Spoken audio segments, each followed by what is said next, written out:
الف اللہ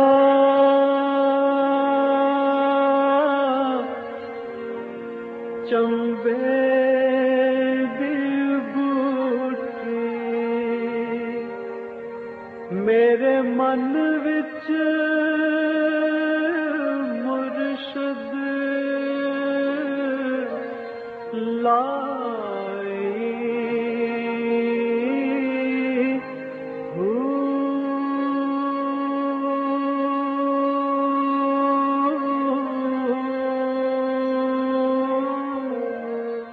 بسم اللہ الرحمن الرحیم۔ السلام علیکم۔ پروگرام المرشد اور میں ہوں منور عتیق۔ ناظرین محترم، آپ کے سوالات ہیں اور رہنمائی کے لیے ہمارے ساتھ موجود ہیں ہمارے بہت ہی محترم جناب حضرت امیر محمد اکرم اوان صاحب۔ آپ سلسلہ نقشبندیہ اویسیہ کے شیخ ہیں، مترجم قرآن ہیں، مفکر قرآن ہیں، شاعر ہیں، ادیب ہیں، بہت سے حوالے ہیں آپ کے تعارف کے۔ حضرت جی بہت شکریہ، آپ نے وقت دیا۔ سوالات آج بھی ہمارے پاس بڑے اہم، بڑے ضروری اور بڑے دلچسپ ہیں۔ پہلا سوال شامل کرتے ہیں۔ عنایہ ملک ہیں اسلام آباد سے، یہ کہتی ہیں کہ آج ہمارے اسکول میں ایک خاتون آئی، وہ اسمبلی میں چھوٹا سا درس دیتے ہوئے کہہ رہی تھیں کہ اگر آپ بہت مصروف ہوں تو نماز کے صرف فرائض پڑھ لیں اور ان میں بھی ثنا چھوڑ دیں، صرف سورہ فاتحہ اور چھوٹی سورہ پڑھ لیں۔ میں پوچھنا یہ چاہتی ہوں کہ کیا جلدی میں ایسا کیا جا سکتا ہے؟ الحمدللہ رب العالمین والصلاة والسلام علی حبیبہ محمد وآلہ وصحبہ اجمعین۔ اعوذ باللہ من الشیطان الرجیم، بسم اللہ الرحمن الرحیم۔ سفر میں یا بیماری میں یا ایسے حالات میں جہاں کوئی مشکل ہو یا جلدی ہو تو فرائض ادا کر لیے جائیں تو نماز تو فرض ادا کرنے سے ہو جاتی ہے۔ صحیح۔ سنت اور نوافل جو ہیں یہ اس کی تکمیل کے لیے ہوتے ہیں کہ اگر کوئی کمی رہ گئی ہے تو سنت سے ہو جائے پوری یا نفل سے ہو جائے۔ صحیح۔ ضروری جو ہے وہ فرض ہی ہے، ٹھیک ہے، اور فرض ادا کرنے سے نماز ہو جاتی ادا ہے۔ ہو جائے۔ لیکن فرض میں قطع برید جائز نہیں، ٹھیک، کہ آپ ثنا چھوڑ دیں یا صحیح، وہ نہیں چھوڑا جا سکتا۔ نہیں، وہ نہیں چھوڑا جا سکتا۔ سورہ چھوٹی پڑھی جا سکتی ہے، ہاں سورہ مگر چھوٹی، کوئی ثنا نہیں چھوڑ۔ آپ ایک آیت پڑھ لیں جو 3 آیتوں کے برابر ہو، یا چھوٹی 3 آیتیں پڑھ لیں، جیسے صحیح۔ اِنَّا أَعْطَيْنَاكَ الْكَوْثَرَ فَصَلِّ لِرَبِّكَ وَانْحَرْ إِنَّ شَانِئَكَ هُوَ الْأَبْتَرُ۔ اب یہ 3 آیات، صحیح، یا کوئی ایک آیت جو 3 آیتوں جتنی ہو ٹھیک ہے، تو نماز ادا ہو جاتی ہے۔ صحیح ہے۔ لیکن میں نہیں سمجھتا کہ ایسا کوئی عذر ہو کہ ثنا بھی چھوڑ دو آگے، اور اتنی بھی زیادہ جلدی کیا ہے کہ کل پھر اس کوئی میں کہے ثنا گا ہی کہ چھوڑ دو، کل کوئی کہے گا کہ رکوع سجود بھی چھوڑ جی دو، ہاں، یہ تو اور درست پھر کوئی نہیں۔ کہے گا دل میں ہی پڑھ لو بس۔ ہاں یہ درست ہے کہ بیمار ہے یا اسے جلدی ہے یا سفر میں ہے صحیح، تو وہ سنتیں یا نوافل چھوڑ دیتا ہے تو نماز تو ہو جاتی ہے۔ گھر میں بھی اگر آپ سنت نوافل نہیں پڑھتے، فرض پڑھتے ہیں تو نماز ہو جاتی ہے۔ صحیح، ہوتا یہ ہے کہ نبی کریم صلی اللہ علیہ وآلہ وسلم نے سنتیں چھوڑی نہیں ہیں۔ ٹھیک ہے، سنت کہتی اس لیے ہے کہ حضور کا اس پر مسلسل عمل رہا، بالکل کہ صحیح، اتنی غیر ضروری تو اسے نہ سمجھا جائے۔ بالکل صحیح ہے، اور اگر غیر ضروری ہوتی تو پھر وہ مسلسل پھر عمل نہ حضور رہتا۔ نے نوافل بھی ادا فرمائے ہیں، بلکہ آخر عمر میں آپ صلی اللہ علیہ وسلم نوافل بیٹھ کر پڑھ لیا کرتے تھے۔ صحیح، تو یہ گنجائش بھی علماء نے نکالی ہے کہ بیٹھ کر بھی پڑھ لیں تو نوافل ہو جاتے ہیں۔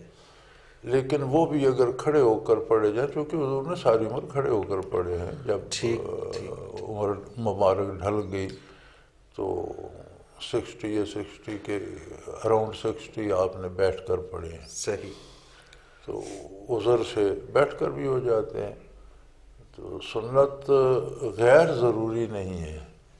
ٹھیک ہے، آپ کھانا کھاتے ہیں، آپ صرف چپاتی کھا لیں تو آپ زندہ رہ سکتے ہیں، جی ہاں، لیکن اس کے ساتھ لیکن آپ سالن، کتنا اس کے ساتھ اہتمام پانی، کرتے اس کے ساتھ سارا کچھ، کتنا اہتمام کرتے ہیں۔ جی ہاں، تو یہ بھی روح کی غذا ہے۔ سبحان اللہ۔ آپ صرف فرض پڑھ لیتے ہیں تو فرض تو ادا ہو گیا، لیکن آپ سنت نوافل تو پھر وہ ساتھ اور مزین ہو جاتی ہے، مزیدار ہو جاتی ہے، اور اجر بڑھ جاتا ہے۔ پھر یہ قاعدہ ہے کہ سنن نوافل ہوتے ہیں کہ کوئی کمی خامی رہے گی تو اللہ کرے وہ پوری ہو جائے. بالکل صحیح. اچھا یہ جو سفر کی نماز دوران سفر جو اور قصر نماز پڑھتے ہیں تو اس میں اگر پوری پڑھ لی جائے نہیں پڑھ سکتے؟ وہ فرض ہی قصر ہے. ٹھیک ہے. جس طرح فجر کی 2 رکعتیں آپ 3 نہیں پڑھ سکتے، 4 نہیں پڑھ سکتے. صحیح ہے. سفر میں 2 شرطیں ہیں. ایک تو کم از کم 45 سے 50 میل کا سفر ہو، اور وہ جس بھی ذریعے سے ہو، چاہے وہ پیدل ہو چاہے وہ گاڑی پہ ہو، صرف سفر ہونا شرط ہے. ٹھیک ہے. دوسری اس میں شرط یہ ہے کہ آپ کا وہاں قیام 15 دن سے کم ہو. صحیح. یعنی آپ یہاں سے کسی شہر جاتے ہیں اور وہ 50 میل یا اس سے زیادہ دور ہے اور وہاں آپ نے 15 دن اگر قیام کرنا ہے تو پھر اثناء سفر قصر پڑھیں گے، وہاں پہنچ کر پوری پڑھیں گے کیونکہ آپ. اچھا یعنی کہ سفر میں تو قصر پڑھیں گے اور وہاں پہنچ کر اگر وہاں آپ نے 15 دن سے زیادہ 15 یا 15 سے زیادہ رہنا ہے تو پھر پوری پڑھیں گے. ٹھیک ہے. اور اگر 15 دن سے کم رہنا ہے، 14 دن رہنا ہے، 13 دن رہنا ہے تو پھر وہاں رہ کر بھی قصر ہی پڑھیں گے. پھر وہاں رہ کے بھی قصر ہی پڑھیں گے، پوری نہیں پڑھیں. آپ نہیں پڑھ سکتے. اور قصر اگر قضا ہو گئی تو اس کی قضا بھی قصر ہی پڑھیں گے. اچھا جماعت کے ساتھ جب نماز پڑھتے ہیں، جماعت کے ساتھ پوری پڑھیں. جماعت کے ساتھ پوری پڑھتے ہیں. بالکل صحیح ہے. حضرت جی اگلا ایک سوال ہے، یہ خالد محمود ہے ناروال سے. انہوں نے اب واضح نہیں کیا، یہ کہتے ہیں سر جو قبر اور قیامت کے حساب کے متعلق سوال تھا اسے دہرایا جائے. میرا خیال ہے کہ یہ وہ سوال کی بات کر رہے ہیں جو جزا اور سزا کے حوالے سے تھا کہ اگر عذاب، قبر کا عذاب، اگر حساب کتاب یوم حساب کون ہے، یوم قیامت کون ہے، پھر قبر میں عذاب کیوں ہے؟ شاید یہ سوال قبر کا جو عذاب ہے یہ اس طرح سے ہے جس طرح کوئی بندہ کہیں جاتا ہے تو اس کا ٹھہرنے کا انتظام کیا جاتا ہے اگلے مقررہ وقت تک. جی صحیح. یعنی جو دنیا سے جاتا ہے تو وہ ایک انتظار گاہ میں ہے برزخ میں قیامت تک. ٹھیک ٹھیک. اب جو انتظار گاہ ہے وہ جیسا بندہ ہے ویسی ہوگی. بالکل ٹھیک. اگر کوئی اچھا آدمی ہے، بہت بہتر کردار کا مالک ہے تو اس کی انتظار گاہ بھی بہت بہتر ہوگی. اس سے کم کا ہے تو انتظار گاہ بھی کم درجے کی ہوگی. چور ڈاکو ہے تو اس کی اب عدالت کے فیصلے کی انتظار گاہ حوالات ہوتی ہے. بالکل ٹھیک بات، بالکل صحیح بات. یہ جو برزخ کا عذاب ہے یہ فی الوقت عذاب نہیں ہے تو عذاب، لیکن یہ بطور اس گناہ کی سزا کی نہیں ہے، بندے کی حیثیت کے مطابق اس کو اس کی مہمانداری ہے. مطلب اس کی انتظار گاہ میں اس کو جو انتظار کرنا ہے وہ اس کو ایسے ملے. جس کیٹیگری کا بندہ ہے، جس درجے کا بندہ ہے ویسی انتظار گاہ ہوگی. قیامت کو عذاب کا فیصلہ ہوگا. جیسے فرعون اور اس کی آل کے بارے آتا ہے نا جی، النار یعرضون علیہا غدوا وعشیا، کہ برزخ میں ان پر صبح شام تازی آگ بھیجی جاتی ہے. اللہ اکبر. اور یوم القیامت یردون الی اشد العذاب، اور جب قیامت قائم ہوگی تو اس سے شدید تر عذاب میں مبتلا ہو جائے. اللہ معافی. اسی طرح قرآن کریم آتا ہے اغرقوا فادخلوا نارا، غرق تو سمندر میں پانی میں ہوئے لیکن داخل آگ میں ہو گئے. صحیح. اغرقوا غرق ہوئے سمندر میں، فادخلوا نارا آگ میں داخل ہو گئے. صحیح. یعنی ارواح برزخ میں پہنچ گئی اور وہ آگ میں پہنچ گئی. آگ میں پہنچ گئی. بالکل صحیح. پھر یہ بھی آتا ہے کہ صبح شام ان پر تازی آگ جہنم سے بھیجی جاتی ہے. اور جب قیامت ہوگی یردون الی اشد العذاب، پھر شدید عذاب. پھر شدید عذاب. تو یہ تازی آگ اور پھر اس سے بھی شدید، اس سے شدید عذاب ہوگا. تو یہ انتظار گاہ ہے. اگر کوئی نیک آدمی جاتا ہے تو اس کے درجات کے مطابق اس کی انتظار گاہ بھی سجی سجائی ہوتی ہے. سبحان اللہ سبحان اللہ. اسی طرح ولی اللہ کی، عالم کی، صحابہ کرام کی اپنی اپنی حیثیت شان کے مطابق سجی سجائی ہے. برزخ میں بھی محلات بھی ہیں، برزخ میں بھی بہت اچھی رہائش گاہیں بھی ہیں، عام بھی ہیں. ایسے لوگ بھی ہیں جو جیسے یہاں جھگیوں میں بیٹھے ہوتے ہیں. صحیح. اور ایسے بھی ہیں جو برزخ میں جنہیں سزا مل رہی ہے. یہ سزا بطور اجر نہیں، یہ سزا انتظار گاہ کی اور اپنے کردار کی وجہ سے بھگتنا پڑے گا. حضرت جی سید اجاز علی لطیف آباد حیدرآباد سے یہ کہتے ہیں کہ جی نماز کے دوران اگر کوئی بچہ سامنے آ جائے تو کیا اسے ہٹانے سے نماز ٹوٹ جاتی ہے؟ نہیں ٹوٹتی. کیا طریقہ کیا ہونا چاہیے اس کو ہٹانے کے لیے؟ اگر سجدہ کرنے میں کوئی دشواری نہیں آ رہی، آپ نماز پڑھ رہے ہو، آگے آپ کے سجدہ کرنے سے پہلے ہٹ جائے تو کوئی حرج نہیں. ٹھیک ہے. اور اگر نہیں ہٹتا تو اگر نہیں ہٹتا تو آپ جب سجدے کے لیے جاتے ہیں تو اسے اٹھا کر ایک طرف رکھ دیں، سجدہ کر لیں. صحیح. ٹھیک. حضرت جی سروت جبین ہیں بورے والا سے، یہ کہتی ہیں کہ حضرت جی میں آپ کا پروگرام بہت شوق سے دیکھتی ہوں، ذکر بھی کرتی ہوں. میں پوچھنا یہ چاہتی ہوں کہ انسان پہلے بچہ ہوتا ہے. بڑا انٹرسٹنگ سوال ہے اور میں حیران ہوتا ہوں کہ اس پروگرام کو دیکھ کے ہمارے جو ناظرین ہیں وہ بھی اتنے اچھے اچھے سوالات بھیجتے ہیں کہ دل چاہتا ہے کہ ان کو داد دیجیے. وہ کہتی ہے کہ جی میں پوچھنا یہ چاہتی ہوں کہ انسان پہلے بچہ ہوتا ہے، پھر جوان، پھر ادھیڑ عمر اور پھر بوڑھا ہو جاتا ہے، تو کیا ہماری روح بھی اسی طرح مختلف سٹیجز پر ہوتی ہے؟ اگر ہوتی ہے تو ہمیں اس کی سٹیج کا پتہ کیسے چلے گا؟ نہیں، روح میں بچپن، جوانی، بڑھاپا نہیں ہوتا. روح بچے کی بھی بالغ ہوتی ہے اور روح بوڑھے کی بھی جوانی ہوتی ہے. اچھا. روح پر یہ تغیرات نہیں آتے. روح چونکہ بجائے خود براہ راست عمل دخل دنیاوی کاموں میں نہیں کر سکتی، ایک جسم لطیف ہے، تو اس کی استعمال کے لیے جو اسے آلہ یا سواری دی گئی ہے وہ بدن ہے. ٹھیک ہے. اور بدن میں اس کے ساتھ یہ رعایت رکھی گئی ہے کہ جب بدن نابالغ ہوتا ہے تو مکلف ہی نہیں شریعت کا. بالکل ٹھیک. جب بالغ ہوتا ہے تو شریعت کا مکلف ہے. جب بوڑھا ہوتا ہے تو جتنی عبادت یا محنت جوانی میں کرتا تھا نہیں کر سکتا تو وہ اسے رعایت ہے. اور پھر یہ اللہ کا احسان ہے کہ جو بندہ جوانی میں یا صحت میں ریاضت کرتا تھا، بیمار ہو گیا یا بوڑھا ہو گیا، تھوڑی کرتا ہے، اجر اسے اس کا ملتا ہے جتنی جوانی میں کرتا تھا. جو اس کی روٹین تھی اس کے مطابق اسے اجر دیا جاتا ہے. تو یہ تغیرات بدن پہ آتے ہیں، روح پہ نہیں آتے. صحیح. اب قرآن کریم میں نوزائیدہ بچے جو دفن کر دیتے تھے، روایت عرب میں بچیاں جو دفن تو آتا ہے اذا الموءودۃ سئلت بأی ذنب قتلت، کہ وہ جو بچی گاڑ دی گئی تھی اس سے پوچھا جائے گا کہ تمہارا قصور کیا تھا، انہوں نے کیوں تمہیں زندہ درگور کر دیا. تو اس کا مطلب ہے روح تو بالغ ہوگی، سمجھ رہی ہوگی. جی ہاں بالکل. تو یہ جو تغیرات ہیں یہ بدن کے ساتھ ہیں، اور پھر روح کے معاملات اس سے چونکہ جڑے ہوئے ہوتے ہیں. تو روح کیا ایک جیسی ہی رہتی ہے؟ ایک جیسی رہتی ہے، مطلب اس میں تغیرات نہیں ہے. ٹھیک ہے. حضرت جی ابھی یہ جو زندہ درگور کر دینے کے حوالے سے ایک سوال، کچھ لوگ کہتے ہیں کہ جی یہ جو زندہ درگور کر دیتے تھے تو یہ عربوں کی ایک وہ اس کو سمجھتے ہیں کہ یہ ان کی ایک شان تھی اور ان کو پلس پوائنٹ جاتا ہے کہ وہ اس لیے ان کو زندہ درگور کرتے تھے کہ وہ بڑے خوددار تھے اور وہ نہیں چاہتے تھے کہ کل کو ان کا کوئی داماد بنے اور اس کے آگے انہیں جھکنا پڑے. اس کو تھوڑا سا وضاحت کریں. اگر وہ خوددار تھے تو اپنے بیٹوں کو کسی کے داماد کیوں بناتے تھے؟ مقصد یہ ہے کہ وہ بیٹیاں جب یہ دی کون سی خودداری ہے کہ آپ کسی کی بیٹی تو گھر لے آئیں بڑی شان سے اور اسے عزت سمجھیں.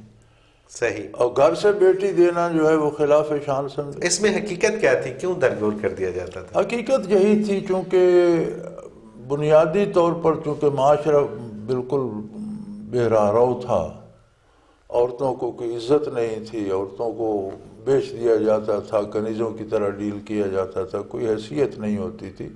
تو ایک دنیاوی اعتبار سے چونکہ دین تو تھا نہیں، تو دنیاوی اعتبار سے تو وہ اسے ذلت سمجھتے تھے کہ بیٹی ہوگی کسی کو دینی پڑے گی، وہ اس کے ساتھ کیا سلوک کرے گا. تو جو اس میں بنیادی جو ریزن تھا وہ یہی تھا. لیکن یہ غلط تھا نا، بجائے عورتوں کو زندہ درگور کرنے کے معاشرے کی اصلاح کرنی چاہیے تھی. بالکل صحیح بات ہے. اس کی وجہ یہ ہے کہ یا تو پھر اپنے گھر بھی کسی کی بیٹیاں نہ لاتے، وہ بھی تو کسی کی بیٹیاں، اور معاشرے کے اندر تبدیلی اور پھر وہ صحیح سمت کا تعین، تبھی تو پھر شاید وہ پھر سمت دی گئی نا. جی ہاں، وہ عورت کی کوئی حیثیت نہیں تھی. نہیں صرف عرب میں نہیں، اردو زمین پر عورت کی کوئی حیثیت نہیں تھی. ہندوستان کے بر صغیر میں مردہ مرد کے ساتھ زندہ عورت کو جلا دیتے تھے. آپ شمالی علاقہ جات میں جائیں تو یہ جتنا وسط ایشیائی اور یہ شمالی علاقے ہیں جس کی مرضی ہے چھین لیتا تھا. یہاں سے میں ایک اور اصل میں میرا یہ سوال کرنے کا جو بنیادی مقصد تھا وہ یہ تھا کہ پھر آج لوگ یہ کہتے ہیں اور یہ ماڈرن لوگ اکثر یہ کہتے ہیں کہ جی جو عورت ہے اس کو فل آزادی ہونی چاہیے، یہ ہونا چاہیے، اور اسلام وہ نہیں دیتا. تو بیسیکلی جو عورت کی آزادی، عورت کا تحفظ اور عورت کے حقوق جو ہیں وہ تو صرف اسلام نہیں دیے، صرف اسلام نے دیے ہیں. اور جسے یہ آزادی کہتے ہیں یہ عورت کے ساتھ دھوکہ ہے. دھوکہ ہے. دیکھیں تخلیقی طور پر عورت کے کچھ فرائض ہیں اور مرد کے کچھ فرائض ہیں. جو تخلیقی طور پر ایسا بدن، ایسا وجود، ایسی سوچ، ایسا دل، ایسی فکر دی گئی ہے. جس طرح عورت بچے پالتی ہے مرد پال سکتا ہے. سوال ہی پیدا نہیں ہوتا.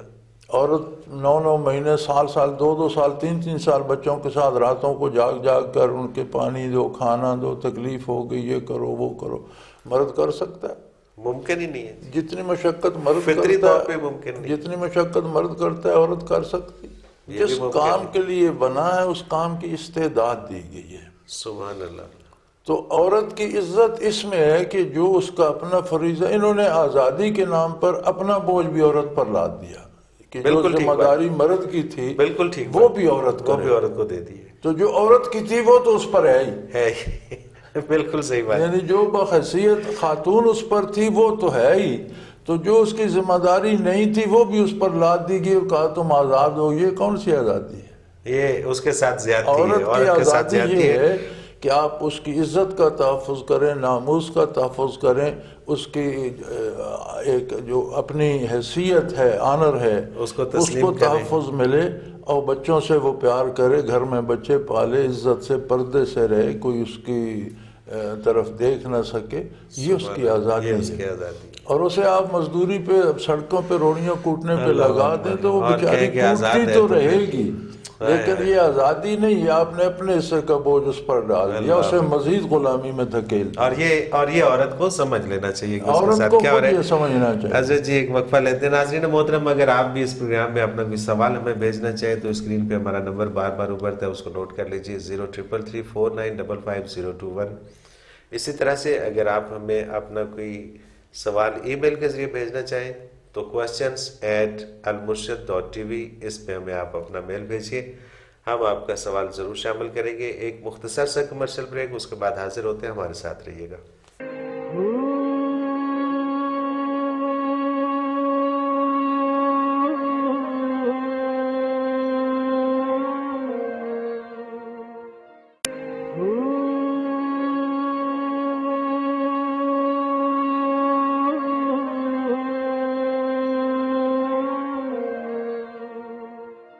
ناظرین محترم پروگرام میں ایک بار پھر خوش آمدید. ہمارے ساتھ موجود ہیں ہمارے بہت ہی محترم جناب حضرت امیر محمد اکرم اوان صاحب. آپ کے سوالات ہیں اور ان سے ہم رہنمائی لے رہے ہیں. خلیل احمد صاحب ہیں حضرت جی راول پنڈی سے. یہ کہتے ہیں کہ میں آپ کا پروگرام نہایت باقاعدگی سے دیکھتا ہوں. آپ نے ایک دن فرمایا تھا کہ بارگاہ رسالت مآب میں عشق بھی حدود و قیود کا پابند ہوتا ہے. کیا آپ اس کی وضاحت فرمائیں گے کہ کن حدود و قیود کا پابند ہے تاکہ ہم انہیں قائم رکھ سکیں؟ بہت اچھا سوال ہے اور بہت اچھی بات ہے. دیکھیں محبت یا عشق یا یہ جو جذبہ تعلق اور رشتے کا ہے، اس میں میرے خیال میں تکلفات نہیں ہوتے. یہ بے باک قسم کے لوگ ہوتے ہیں. صحیح. اور وہ اپنی پسند سے محبت کرتے ہیں. ٹھیک ہے. یہ محبوب کے لیے یہ کپڑا میں لے لوں، محبوب کے لیے یہ تحفہ میں دے دوں، محبوب کی میں اس طرح سے خدمت. یہ معاملہ جب بارگاہ رسالت میں جاتا ہے تو بات الٹ جاتی ہے. آپ اپنی پسند سے نہیں، آپ کو پھر ان کی پسند کا خیال رکھنا. سبحان اللہ، سبحان اللہ، سبحان اللہ. آپ کس انداز میں حضور کو آپ کا بات کرنا پسند ہے، آپ کو وہ انداز اپنانا پڑے گا. بالکل صحیح. کون سی ادا حضور کو پسند ہے، آپ کو وہ ادا اپنانی پڑتی ہے.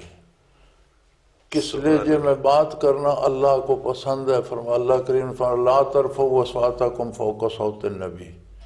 آپ وسلم کی مجلس میں جس انداز میں آپ گفتگو فرماتے ہیں تمہاری آواز اس سے بلند نہ ہو. سبحان اللہ، سبحان اللہ. اور شرط یہ لگا دی کہ اگر تمہاری آواز بلند ہو گئی تو تمہاری ساری نیکیاں ضائع ہو جائیں گی اور اللہ تم خالی اکبر. دامن رہ جاؤ گے. اور یہ ارشاد جب یہ آیتیں نازل ہوئیں تو مجلس میں صحابہ کرام تھے، مہاجر جنہوں نے ہجرت کی، وہ جنہوں نے جہاد کیے، جو بدر میں صحیح، شہید ہوئے، جنہوں نے صحیح. احد کو دیکھا، وہ لوگ مجلس عالی میں بیٹھتے تھے یا خلفائے راشدین بیٹھتے تھے تو یہ آیت نازل ہوئی. تو اللہ نے فرمایا تمہاری ہجرتیں، تمہارے جہاد، تمہاری یہ نیکیاں سب ضائع ہو جائیں گی اگر تمہاری آواز غیر شعوری طور پر بھی حضور کے انداز تخاطب سے بلند ہو گئی. اللہ اکبر. غیر شعوری طور پر غیر بھی اس شعوری طور قدر، پر بھی اس قدر اس کے اوپر انتہبت اعمالکم وانتم لا تشعرون. اس کے دو معنی علماء نے کیے ہیں. ایک نے تو اسے جوڑا ہے اعمال کے ضائع ہونے کے ساتھ تمہیں خبر بھی نہیں ہوگی تو اعمال ضائع ہو جائیں گے، لیکن ایک بہت بڑا طبقہ یہ کہتا ہے کہ تمہیں خبر بھی نہ ہو اور تمہاری آواز حضور کی آواز سے بلند ہو جائے تو سارے اعمال ضائع ہو جائیں گویا تم نے کلمہ پڑھا ہی نہیں. اللہ اکبر. تو ایک شعر تھا ادب گاہست زیر آسماں از عرش نازک تر نفس گم کردمی آئن جنید و با یزید اینجا. تو میں اس شعر کو تھوڑی سی تبدیلی سے پڑھا کرتا ہوں کہ نفس گم کردمی آئن ابو بکر و عمر اینجا. جنید و با یزید کی تو کیا حیثیت ہوگی. تو سیدنا فاروق اعظم سرگوشیوں میں بات کیا کرتے تھے تو کسی نے کہا ابھی آپ بالکل سرگوشی میں. تو انہوں نے کہا میری آواز فطری طور پر بھاری ہے تو میں بارگاہ نبوی میں آواز نہیں نکالتا کہ غیر شعوری طور پر بھی بلند ہو گئی تو پلے کچھ نہیں بچے گا. اللہ اکبر. بلکہ وصال نبوی کے بعد روضہ اطہر پر وہ ادب بدستور ہے. صحیح. سیدنا فاروق اعظم حجرہ مبارک کے باہر تھے مسجد نبوی میں، کوئی بدوی آیا تو اس نے بلند آواز میں بات کی. تو شروع میں مسجد نبوی میں کنکریاں بچھائی گئی تھیں فرش کی جگہ. ٹھیک. تو فاروق اعظم رضی اللہ عنہ نے ایک کنکری اٹھا کر اسے ماری. 2-4 قدم فاصلے پر سے ایک کنکری ماری. اس نے مڑ کے دیکھا تو آپ نے اشارہ کیا اور اسے باہر لے کر کہا اگر تمہاری آواز اس طرح بلند تھی تو میں تمہیں درے مارتا، لیکن وہاں میں کر کچھ نہیں سکتا تھا چونکہ بارگاہ رسالت کا ادب تھا خبردار آواز بلند نہ کرو. تو اتنی احتیاط جو ہے وہ روضہ اطہر پہ بھی ضروری ہے. روضہ اطہر کی وہی آداب ہیں جو آپ کی دنیوی حیات مبارکہ میں تھے.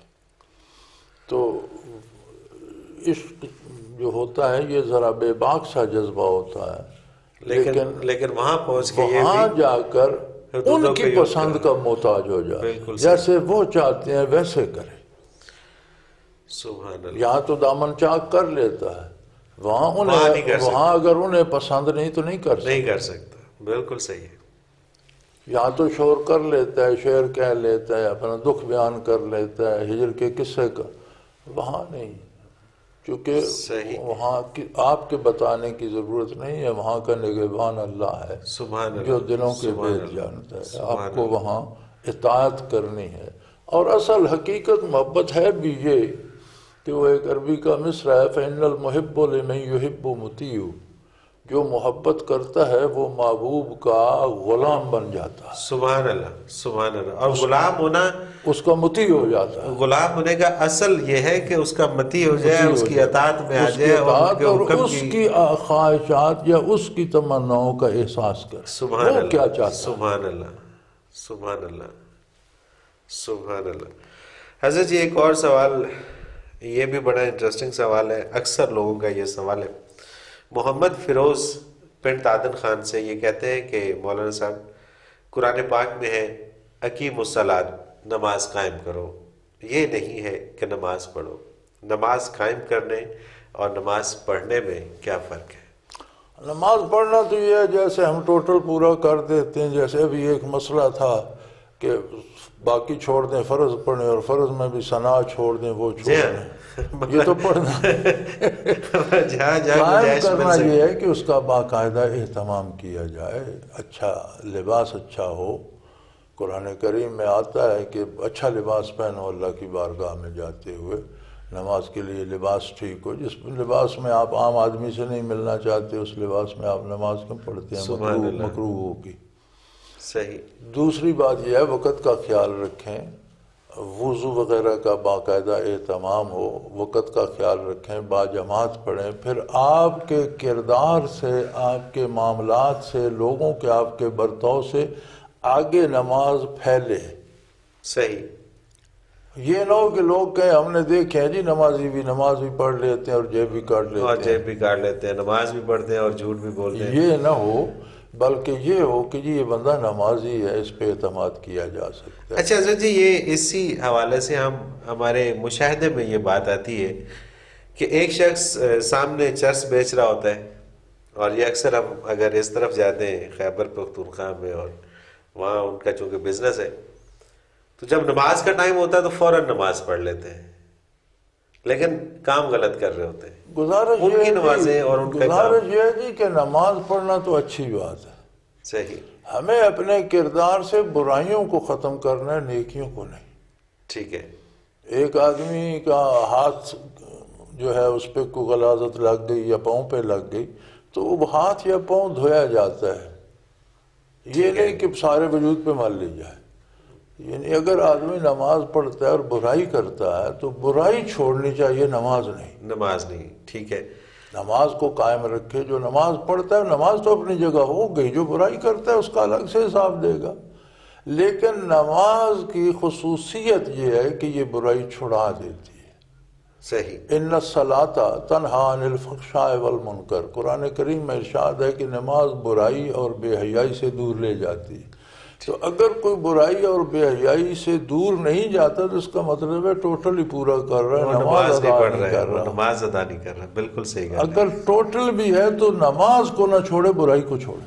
صحیح. یعنی کہ اصل نماز تو وہی ہے جو برائی سے دور چھڑا دے. بالکل صحیح.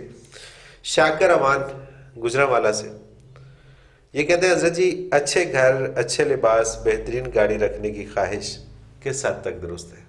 بڑی درست ہے، بڑی اچھی بات ہے.